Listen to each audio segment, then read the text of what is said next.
So guys, आपने first part में देखा कि हम चंडीगढ़ से अनंतपुर साहिब तक आए। अब नेक्स्ट पार्ट में देखोगे कि हम अनंतपुर साहिब से बाबा बालकनाथ जी टेम्पल तक गए। Guys, welcome to another part of the series of Himachal Pradesh. So अब हम यहाँ से निकल रहे हैं बाबा बालकनाथ जी टेम्पल के लिए। और बच्चा रो क्यों रहा है? हेलो, क्या हुआ? अरे क्या हुआ बच्चा?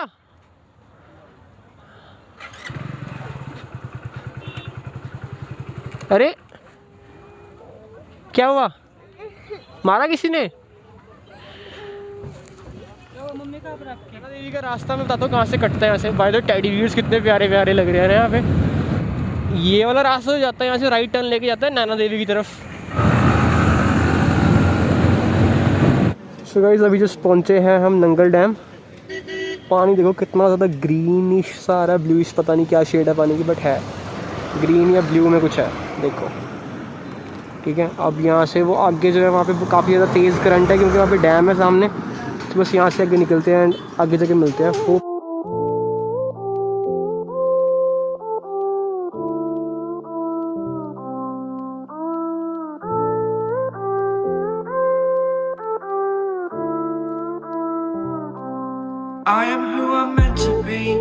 फ्रेंड्स पीछे रह गए तो मैं यहाँ रुका था रास्ते में, और यहाँ पे बजरंगबली जी का मंदिर है काफ़ी प्यारा। और वो बजरंगबली जी के ना वो लेट रखे है दासक, छोटा सा सो रखा है, काफ़ी प्यारा लग रहा है। तो बाइक हमने वहाँ पार्क करी है और इसने यहाँ पार्क करी है। और यहाँ पे ना लंगूर बैठे हुए थे, भाग्य को फटाफट से दिखाऊं मैं। यहीं पे थे वो, भाग गए नीचे। ये देखिए कृष्णा कितना डीप है, जल्दी आ। बोरे बोरे बोरे बोरे बोरे, प्रॉपर वैली है ये, नीचे देख। सो अभी हम इस वाले रोड से आए हैं, अभी देखें थोड़ी देर में बस यहीं से निकलेगी इस वाले रोड से उधर को। काफ़ी ज़्यादा प्यारा सनसेट हो रहा है सामने। इतनी ज़्यादा प्यारी वैली है ना, ये इस टाइम पे बहुत अच्छी लग रही है। बट हम लेट हो जाएंगे इसलिए यहाँ पे ज़्यादा देर रुकेंगे नहीं, फटाफट से आगे चलेंगे। आगे भी काफ़ी पॉइंट्स आएंगे तो वहाँ रुक के करेंगे। ये रास्ता जहाँ जाएगा वहाँ जा रहा हूँ, खुद से मिलने दूर पहाड़ों में, खुली हवाओं में, इस शहर से कहीं परे। सो गाइस, जस्ट हम 16 किलोमीटर्स दूर है अपनी डेस्टिनेशन से। तो यहाँ से हमको होना है राइट, इनक्रेडिबल इंडिया। ठीक है,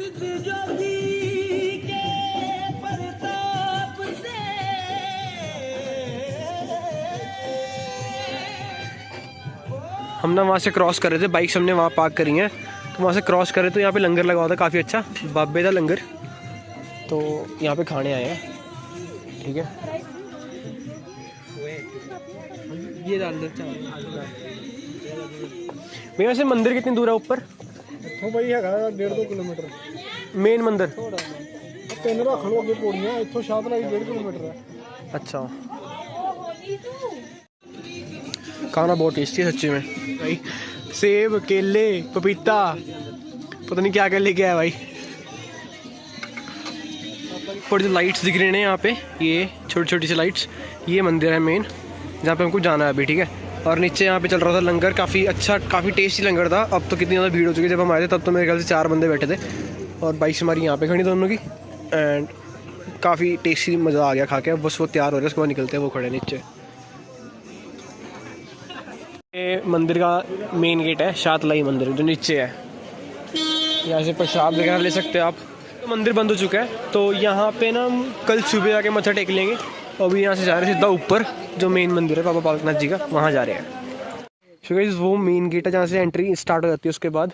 ठीक है, तो ये खड़ी हमारी बाइक, और ये जो चढ़ाई है ना, देख सकते हैं आप।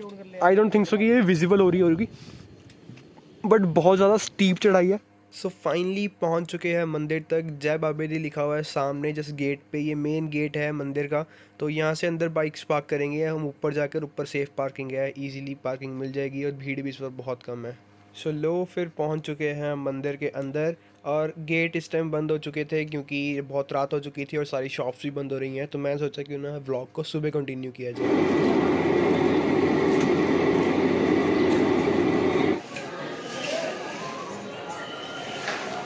सो गाइस यहाँ पे ना ये हॉल है जहाँ पे स्टे वगैरह कर सकते हैं लोग, मतलब बैठ सकते हैं, रेस्ट कर सकते हैं। और ऊपर यहाँ से मंदिर की लाइन जाती है मेन, और यहाँ से मंदिर का एग्जिट है। सो चलो फिर कुछ इन्फॉर्मेशनल भी हो जाए। तो बाबा बालकनाथ जी जो थे वो एक सिद्ध बाबा जी थे।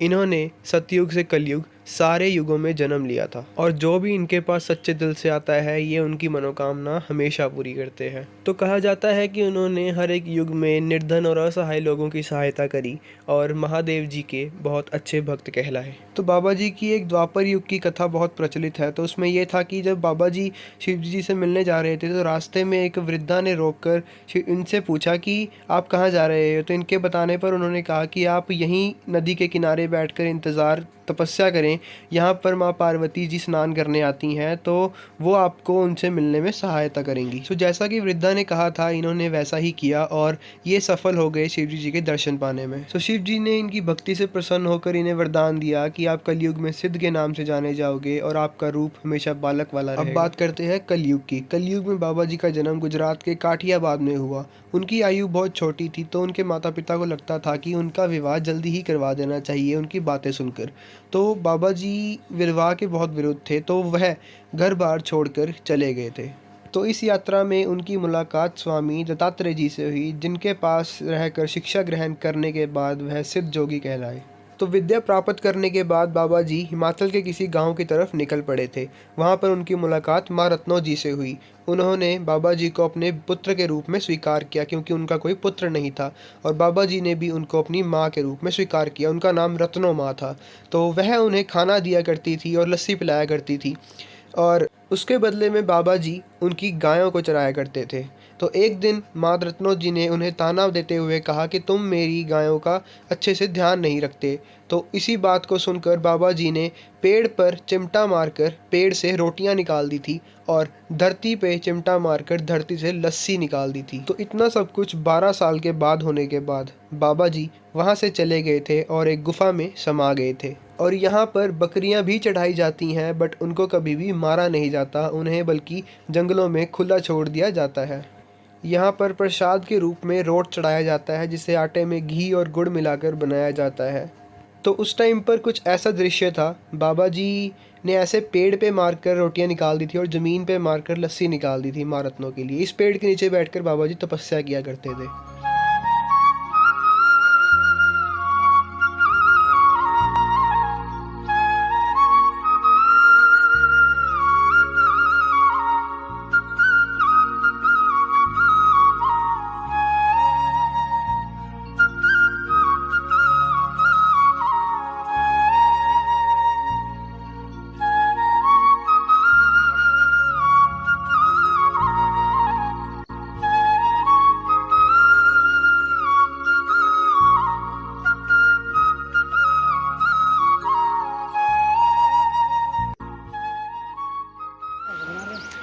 जो सामने मंदिर दिख रहा ना इस टॉप पे, इस वाले पहाड़ के, एक बार फोकस कर दूंगा, वो है नैना देवी टेम्पल वहाँ पे, यहाँ पे।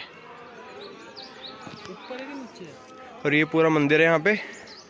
यहाँ से स्टेयर्स जाती सीधी आगे को, और हम जा रहे हैं यहाँ से। और ऊपर पेड़ देखो कितने बड़े बड़े लगे हुए पेड़।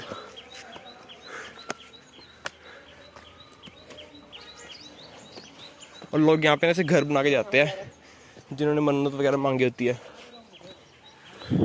कितना प्यारा व्यू है यहाँ से। सांस चढ़ गई, पौड़ी चढ़ के आए इतनी सारी, हम अभी और चढ़नी है। कितना ही पीसफुल है, कितना प्यारा व्यू है यहाँ से, बहुत बेहद प्यारा इसे कहते हैं ना। और यहाँ पे चरण पादुका मंदिर है। तो इस मंदिर को चरण पादुका मंदिर इसलिए कहा जाता है क्योंकि बाबा जी ने गुफा के अंदर समाने से पहले इस जगह पर अपनी पादुकाएं खोली थी और उसके बाद वह गुफा में समा गए थे।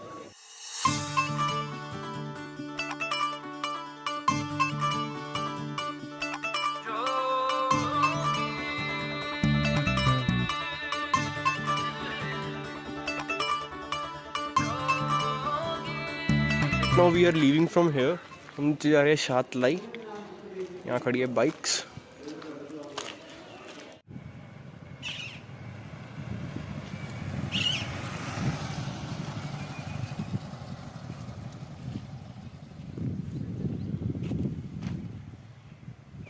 काफ़ी प्यारा है यहाँ पे। और ये बाय द वे खंभों पे बिजली की मतलब सॉरी ये जो कंडों की तारें हैं पता क्यों लगा रखी हैं, ताकि यहाँ पे बंदर ना चढ़े। बंदर ऊपर चढ़ते हैं और वो लाइटें वाइटें तोड़ के चल जाते हैं। और काफ़ी ही प्यारा व्यू है यहाँ से। यहाँ से आपको ना कम से कम 3 लेयर्स ऑफ माउंटेन्स, 5-6 लेयर्स दिख रही हैं, 1 2 3 4।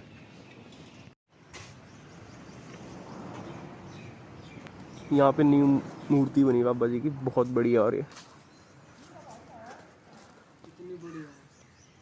अभी जस्ट पहुँचे हैं हम नीचे शाहतलाई। यहाँ पे मत्था टेक लेते हैं क्योंकि रात को तो हम टेक नहीं पाए थे यहाँ पे मत्था। तो शाहतलाई वही जगह है जहाँ पर महारत्नो जी ने बाबा जी को ताना मारा था कि वो आपकी गऊओं का ध्यान नहीं रखते।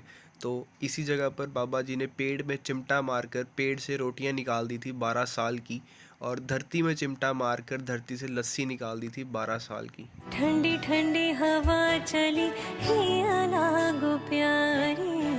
तो अब ये जो जगह है यहाँ पे बाबा जी ने चिमटा मारा था अपना, और वहाँ से लस्सी निकलने लगी थी। और अब ना इस जगह को थोड़ा सा इन्होंने कवर करके ना बंद कर दिया, क्योंकि जो लोग आते थे ना वहाँ से, तो वहाँ से ना मिट्टी निकाल के ना प्रसाद के तौर पे ना लोग घर लेके जाते थे। तो वो चिमटा मिट्टी नीचे से निकलती जा रही थी और चिमटा ज़मीन से ज़्यादा बाहर आ रहा था।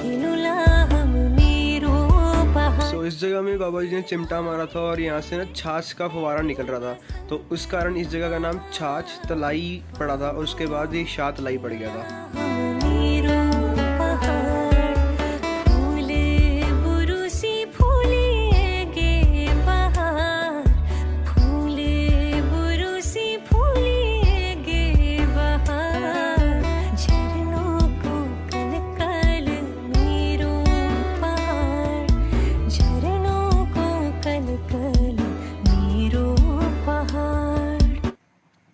तो इसके बाद अगला टेम्पल आता है गुरुनाझाड़ी टेम्पल।